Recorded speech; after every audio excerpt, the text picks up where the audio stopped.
बिस्मिल्लाहिर्रहमानिर्रहीम। अस्सलाम वालेकुम नाज़रीन, उमर शरीफ लगारी हाज़िर खिदमत है। गुज़िश्ता चंद माह में ख़लीज के हालात तेज़ी से बदल रहे हैं। ख़ास तौर पर मुत्तहिदा अरब अमीरात में होने वाली तब्दीलियाँ अब सिर्फ मुआशी या सफ़ारती नौइयत की नहीं रहीं, बल्कि पूरे ख़ित्ते की ताकत के तवाज़ुन को मुतासिर कर रही हैं। दुबई, जिसे कभी तरक्की, सरमायाकारी और चमकती हुई मईशत की अलामत समझा जाता था, आज वहाँ हालात मुकम्मल तौर पर मुख्तलिफ हो चुके हैं। Dubai mall, Marina, downtown Dubai समेत तमाम मारूफ जगहें अब वो खाली हो चुकी हैं, कोई सयाह वहाँ पे नहीं है। इसके अलावा सरमायाकारी की बड़ी तादाद वहाँ से जा चुकी है और मगरबी सरमायाकारों ने तो इंतहाई में उजलत ही दिखाई है और वो वहाँ से छोड़ के चले गए हैं। गुज़िश्ता बरस दुबई की रियल एस्टेट मार्केट की वैल्यू में रिकॉर्ड इजाफा हुआ था, वो वैल्यू 24 घंटों में वाइप आउट हो गई है। सर्विसेज सेक्टर तबाह हो गया है, लेकिन असल तब्दीली सिर्फ माशी तबाही नहीं है। असल तब्दीली ये है कि इस छोटे से मुल्क का असली चेहरा भी पूरी दुनिया के सामने आया हो गया है। अगर दिफाई लिहाज से बात करेंगे, यूएई की कमज़ोरी सारी दुनिया के सामने आ गई है।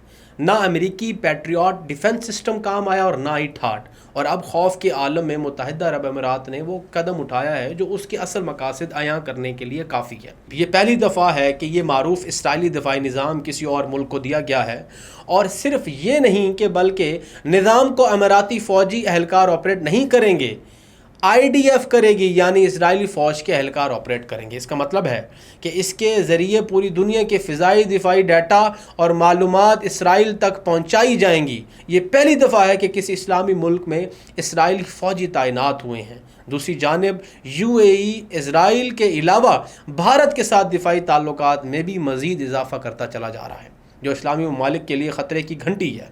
बाज़ रिपोर्ट्स के मुताबिक उन ममालिक के पहले से ही उन मुआशी ताउन, इंटेलिजेंस शेयरिंग, डिफेंस कोऑर्डिनेशन मौजूद है, लेकिन अब उनमें मज़ीद इजाफा होने की तवक्को ज़ाहिर की जा रही है।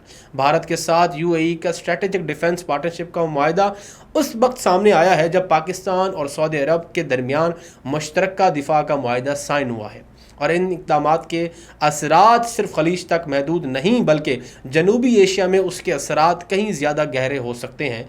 भारत खित्ते में अपने असर व रसूख को बढ़ाना चाहता है, इसराइल मशरिक़ वुस्ता में अपनी मौजूदगी को मजबूत कर रहा है और यूएई नई इलाकाई सफ़बंदी का हिस्सा बनना चाहता है। सवाल यह है नाजरीन कि पाकिस्तान के लिए इस सब का क्या मतलब है।